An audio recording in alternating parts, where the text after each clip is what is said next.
ఉమ్మడి కృష్ణా జిల్లాలోని వైసీపీలో ఉన్న ఆ 5గురు కౌరవులను ఓడించి తీరాలి అని టీడీపీ ప్రయత్నాలు చేస్తుందని, అందులో భాగంగానే ఆ 5గురు కౌరవులకి టీడీపీ ఒక స్కెచ్ రెడీ చేసింది అంటూ ఒక వార్త సోషల్ మీడియాలో చక్కర్లు కొడుతున్నటువంటి నేపథ్యంలో అసలు ఆ 5గురు అభ్యర్థులు ఎవరు, వారిని కౌరవులతో ఎందుకు పోల్చారు, వారిని ఓడించాలని టీడీపీ ఎందుకు భావిస్తోంది అనే అంశానికి సంబంధించి మనతో మాట్లాడేందుకు ప్రముఖ రాజకీయ విశ్లేషకులు కృష్ణకుమారి గారు మనతో ఉన్నారు. మేడంతో మాట్లాడదాం. మేడం నమస్తే. నమస్తే మేడం, ఉమ్మడి కృష్ణా జిల్లా అంటే ఎన్టీఆర్ జిల్లా అనాలో ఉమ్మడి కృష్ణా జిల్లా అనాలో అర్థం కావట్లేదు.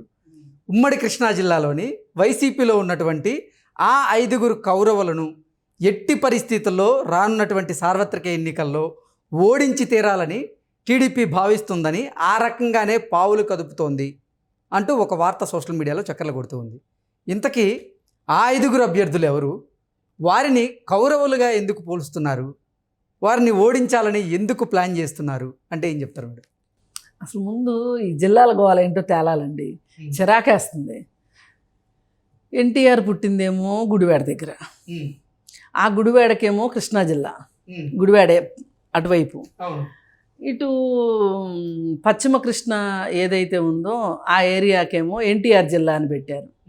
అది అసలు ఎవరికంటే తుడుపులు తొడవటం అంటే ఇప్పుడు ఎన్టీఆర్ జిల్లా అందామంటే ఆ పంచ కౌరవుల్లో అంటే ఆ నియోజకవర్గాల వాళ్ళు కూడా వస్తారేమో అని నేను అందుకే అది లేనిపోని గందరగోళం చేశారు. అసలు కృష్ణా జిల్లాకి పేరు మార్చదలుచుకుంటే వెస్ట్ కృష్ణ అని అట్లాగే అట్టిపెట్టేసి ఈ గుడివాడ చుట్టుపక్కల ప్రాంతాన్ని ఎన్టీఆర్ జిల్లా చేసి ఉంటే బాగుండేది.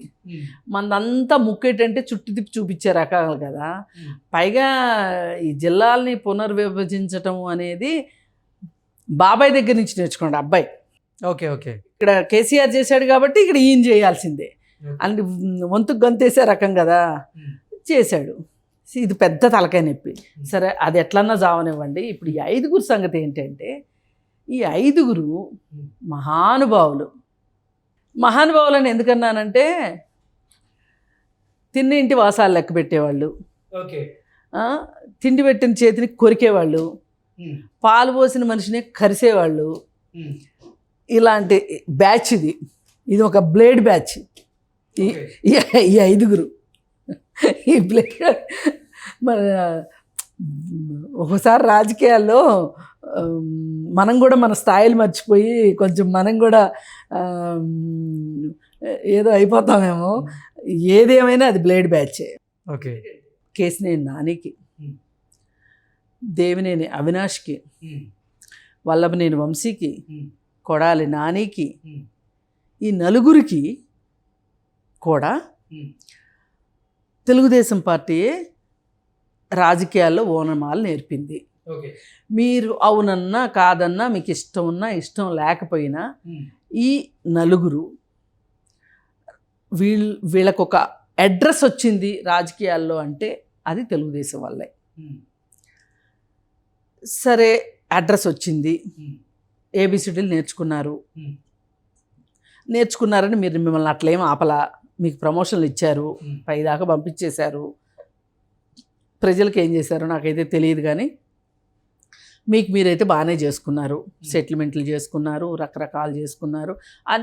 ఎన్ని వేషాలు వేయొచ్చు అన్ని వేషాలు వేశారు ఈ నలుగురు. వేసిన తర్వాత ఇప్పుడు పచ్చని చెట్టు మీదకి కాకులు వాళ్తాయి అన్నట్లుగా వైఎస్ఆర్ పార్టీకి ఏదో చాలా బ్రహ్మాండం బద్దలైపోతుంది. అదేదో ఒక 100 ఏళ్ళు ఉండే పార్టీ. ఆ పెద్ద మనిషి జగన్మోహన్ రెడ్డి మరి సమర్థుడు కదా. తండ్రి అధికారంలో ఉంటేనే అంత సంపాదించాడు అంటే, తను అధికారంలోకి వస్తే ఇంకెంత సంపాదిస్తాడో, మనందరికి ఎంత పంచిపెట్టేస్తాడో, ఇలా విరజిమ్మేస్తాడు అనుకున్నారు వీళ్ళందరూ. వెళ్ళి చేరితే అక్కడ కప్పు కాఫీ కూడా ఎవరైనా అర్థమైంది. కాకపోతే మీకు సత్తా ఉన్నంత మీరు చేసుకోండి. మీకు అదేదో ఒక సామెత ఉంది, డబ్బులు కావాలి అంటే ఒకరోజు మొత్తంలో నువ్వెన్ని డబ్బులు మోసుకోగలవు, అన్ని డబ్బులు మోసుకుంటారా అన్నారంట. కానీ అంతసేపు నువ్వు తిండి తినకూడదు, మంచినీళ్ళు తాగకూడదు, బాత్రూమ్కి వెళ్ళకూడదు అన్నారంట. డబ్బులు అయితే మూట కట్టాడు కానీ చచ్చాడు. ఎందుకంటే ఇవన్నీ లేకుండా మనిషి ఎన్నెన్ని మోయగలడు. ఎన్నెన్ని మోయగలడు. అట్లాగే వీళ్ళకి ఏం చెప్పాడంటే వీళ్ళకి ఒక టాస్క్ ఇచ్చాడు, బిగ్ బాస్ టాస్క్. మీ ఇష్టం వచ్చిన వ్యాపారాలు చేసుకోండి, నేను అసలు అడ్డు చెప్పను, మీ ఇష్టం వచ్చినట్లు చేసి న్యాయంగా ధర్మంగా బద్ధంగా, ధర్మబద్ధం గుర్తుపెట్టుకోండి, ఇది ఇన్వర్టెడ్ కామర్స్లో పెట్టుకోవాలి. మీ తాహత ఎంతో మీరే తీసుకుని మిగతాదంతా నాకు ఇచ్చేయండి. ఎక్కువ తీసుకున్నారో చచ్చారే అని చెప్పి వాళ్ళకి ఒక టాస్క్ ఇచ్చాడు. విచ్చలవిడిగా సంపాదించుకున్నారు, విచ్చలవిడిగా ఆయనకి ఇవ్వాల్సింది ఆయనకి ఇచ్చారు, గురుదక్షిణ సమర్పించుకున్నారు. ఇంతవరకు బాగానే ఉంది. మరి వీళ్ళకి మరి మీకు నచ్చినట్టు చేసుకోండి, మీకు నచ్చినట్టు ఉండండి, మీరు కాసినోళ్ళు పెట్టుకుంటారో లేకపోతే ప్రైవేట్ పంచాయతీలు చేస్తారో లేకపోతే ఏం చేస్తారో నాకు సంబంధం లేదు, మీ ఇష్టం వచ్చినట్టు చేసుకోండి అన్నాడు కదా. కానీ ఓ చిన్న మెలికి పెట్టాడు, మీ నోట్లోంచి ఎప్పుడైనా సరే నన్ను పొగడకపోయినా పర్వాలా, చంద్రబాబుని తిట్టాలి, లోకేష్ని తిట్టాలి, వాళ్ళిద్దరినీ తిట్టాలి, పనిలో పనిగా సందర్భం దొరికితే కనుక వాళ్ళ ఆవిడ్ని కూడా తిట్టాలి, ఇంకా సందర్భం కుదిరితే వాళ్ళ కోడలను కూడా తిట్టాలి. ఇది మీకు ఇచ్చే బ్యాంకు లోన్ ఇచ్చేటప్పుడు కింద స్టార్ పెట్టి షరతులు వర్తిస్తాయి అంటారు కదా, ఇది షరతులు వర్తించే మాట. ఇది తిట్టాలి. ఓకే, మీరు సంపాదించుకుంటారు కదా, సంపాదించుకోండి, కానీ నేను చెప్పినప్పుడు చెప్పినట్టు. మళ్ళీ మీరు సొంత తిట్లు తిట్టకూడదు సుమా. తాడేపల్లి నుంచి మీకు స్క్రిప్ట్ వస్తుంది, స్క్రిప్ట్ ప్రకారం చదవాలి. సొంత పైత్యం చేశారా మర్యాదగా ఉండదు. ఇలాంటి వార్నింగ్లే వస్తాయి వీళ్ళకి. ఈ నలుగురికి ఆ వార్నింగ్లు వచ్చినాయి. అందుకే వీళ్ళు ఇష్టం వచ్చినట్టు ఇష్టారాజ్యంగా చంద్రబాబు నాయుడిని తిట్టటమేనా, అతని బాడీ లాంగ్వేజ్ని తిట్టటమేనా, అతని వయసుని తిట్టటమేనా, అతనికి ఉన్న శారీరక వైకల్యాలను తిట్టడమేనా. అసలు ఒక మనిషిని అతని శారీరకమైన అవకరాల గురించి మాట్లాడటం అనేది నీచాతి నీచమైన విషయం. ఒక కాళ్ళు లేని మనిషి ఉంటాడు, కాళ్ళు లేని మనిషిని కుంటివాడు అని అనకూడదు, కళ్ళు లేని వాళ్ళని గుడ్డివాళ్ళు అనకూడదు, మాట వినపడిన వాళ్ళని చెవుడు వాళ్ళు అనకూడదు. అలాగే మనకి ఏదైనా అనారోగ్యం వల్ల మనకి ఏదైనా మచ్చలు కానీ అట్లాంటివి ఏమన్నా ఉంటే శరీర రంగును గురించి కూడా మాట్లాడకూడదు. ఇవన్నీ ఏంటంటే మర్యాదస్తులకు ఉండాల్సిన లక్షణాలు, మనుషులకు ఉండాల్సిన లక్షణాలు. ఆ లక్షణాలు మీకుంటే కుదరదని చెప్తాడు చంద్రబాబు నాయుడు. బొల్లి మచ్చల గురించి మాట్లాడడం. ఇప్పుడు ఆయన పరిపాలన చేసే రోజున 35,000 ఎకరాల భూమిని సేకరించాడు కదా. ఆ రోజు బొల్లి మచ్చలు ఎప్పుడన్నా టాపిక్ అయ్యాయా? హుదుహుద్ తుఫాన్ వచ్చింది, రోజున్నరలో పరిస్థితులు చక్కబెట్టాడు కదా, అక్కడే బస్సులో ఉన్నాడు కదా, అప్పుడు బొల్లి మచ్చలు ఏమన్నా అడ్డొచ్చాయా? పోలవరం సోమవారం అని చెప్పి పెట్టాడు కదా, పెట్టి పోలవరం గురించి పనిచేశాడు కదా, అప్పుడు ఏమైనా బొల్లి మచ్చలు అడ్డొచ్చాయా? మరి ఇంకా ఆంధ్రాలో ఏమైనా మంచి పనులు, కియా వచ్చింది, కియాకి ఏమన్నా మచ్చలు అడ్డొచ్చాయా? ఇది ఆంధ్రప్రదేశ్, విభజిత ఆంధ్రప్రదేశ్ సంగతి పక్కన పెట్టండి. మరి తెలంగాణ ప్రాంతంలో హైదరాబాద్ అభివృద్ధికి కావచ్చు, ఐటీ అభివృద్ధికి విస్తరణకు కావచ్చు, మరి చంద్రబాబు నాయుడికి మచ్చలు అడ్డు రాలేదే. ప్రపంచ నాయకులతోటి మాట్లాడాడు కదా, ప్రపంచ నాయకులతోటి మీటింగులు చేశాడు కదా, వాళ్ళకు చెయ్యి అందించి మాట్లాడాడు కదా, అప్పుడు మచ్చలు అడ్డు రాలేదేంటి? మరి మీ నాయకుడికి ఏం మచ్చలు ఉన్నాయని ఎవరిని కలవడం? ఒక ప్రపంచ నాయకుడిని కలిసినట్టుందా ఈ 5 ఏళ్లలో? ఉంటే చెప్పండి. మరి అలాంటి మీ నాయకుడు అతని మచ్చల గురించి మాట్లాడమంటే మాట్లాడతారు, అతని వయసు గురించి మాట్లాడమంటే మాట్లాడతారు, వాళ్ళ అబ్బాయి పప్పని మాట్లాడతారు, ఇంకోటి మాట్లాడతారు. భువనేశ్వరి గారి గురించి నీచమైన మాటలు ఈ స్థాయికి మీరు దిగజారిపోయారు మీరు. అందుకే మిమ్మల్ని కౌరవులు అనింది అందుకు. ఇక్కడ మీరు నలుగురు పేర్లు చెప్పారు, చెప్తా. అసలు హీరో వేరే ఉన్నాడు, చెప్తా. ఆయనకి ఫైనల్ టచ్. వీళ్ళని కౌరవులతో ఎందుకు పోల్చారు అంటే ద్రౌపది వస్త్రాపహరణం జరిగింది. చేసింది ఎవరు? చేసింది ఎవరండి? కౌరవులే కదా. మరి సాక్షాత్తు భువనేశ్వరికి ఆమె క్యారెక్టర్ గురించి మాట్లాడిన వాడిని కౌరవులు అనాలా, ఏమనాలి? కౌరవులేగా అనాలి. నోరు పట్టని మాటలు మాట్లాడుతుంది కదా కొడాలి నాని. కౌరవులు కాక ఏమవుతాడు? మరి అసలు వాళ్ళ నాన్నకి రాజకీయ భిక్ష, వాళ్ళ నాన్న ఒక పెద్ద రవిడి, దేవినేని నెహ్రూ. ఆ రవిడిని రూపాంతరం చెందించి ఒక రాజకీయ నాయకుడిగా నిలబెట్టి ఎమ్మెల్యేని చేసింది, మంత్రిని చేసింది తెలుగుదేశం పార్టీ. ఆ ఇంట్లో పుట్టడం వల్ల అవినాష్ అనే వ్యక్తికి ఇవాళ అతను ఒక పౌరుడిగా నడి రోడ్లో నిలబడి ఉన్నాడు.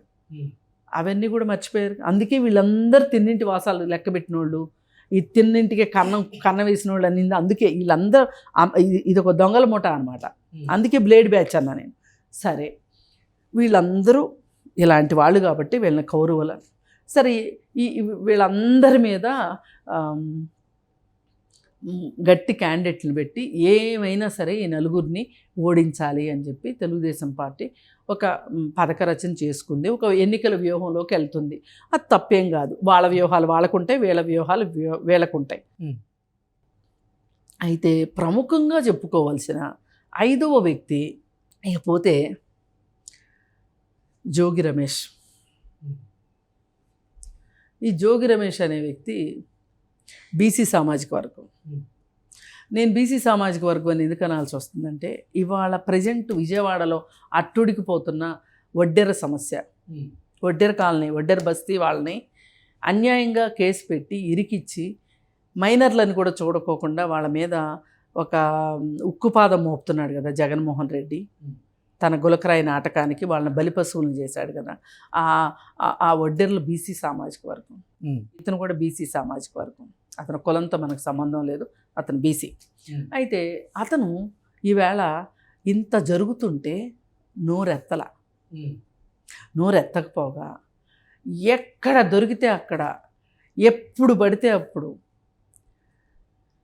సమయం దొరికినా దొరకకపోయినా దొరికించుకుని అధినాయకుడి దృష్టిలో పడాలి అనే ఒక ఉద్దేశంతో ఒక బానిస కంటే హీనంగా ప్రవర్తిస్తున్నాడు ఈ జోగి రమేష్.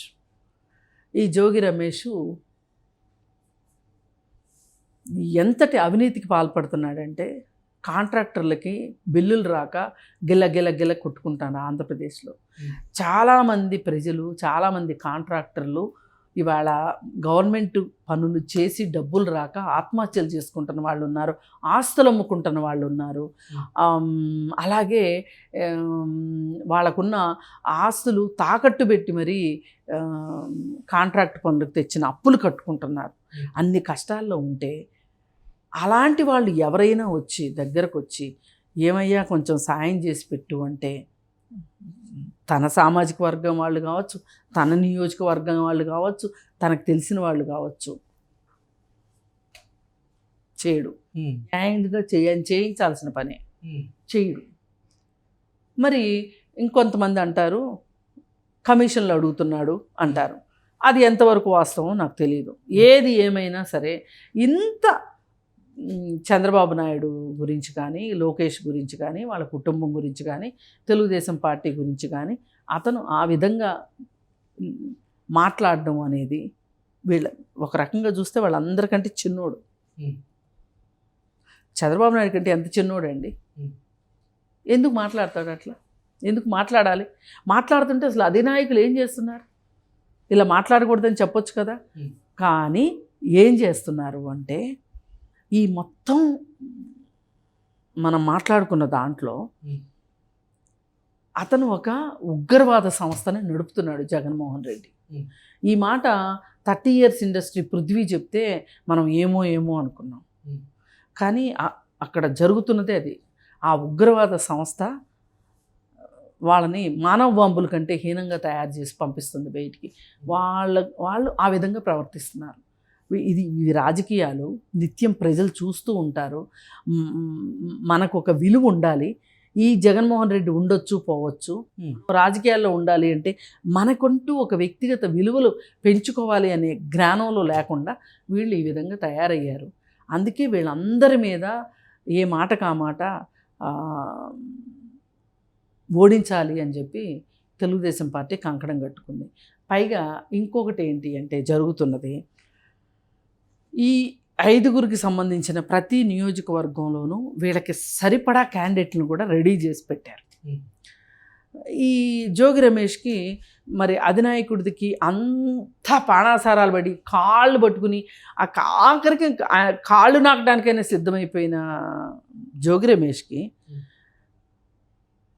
పెడన నుంచి పెనంలూరుకి మార్చాడు. ఏమాత్రం గెలుస్తాడో చూడాలి. అంటే ఇప్పుడు ఈ మధ్య జంబ్లింగ్ చేశాడు కదా, జంబ్లింగ్లో భాగంగా అటు నుంచి ఇటు వచ్చి పడ్డాడు.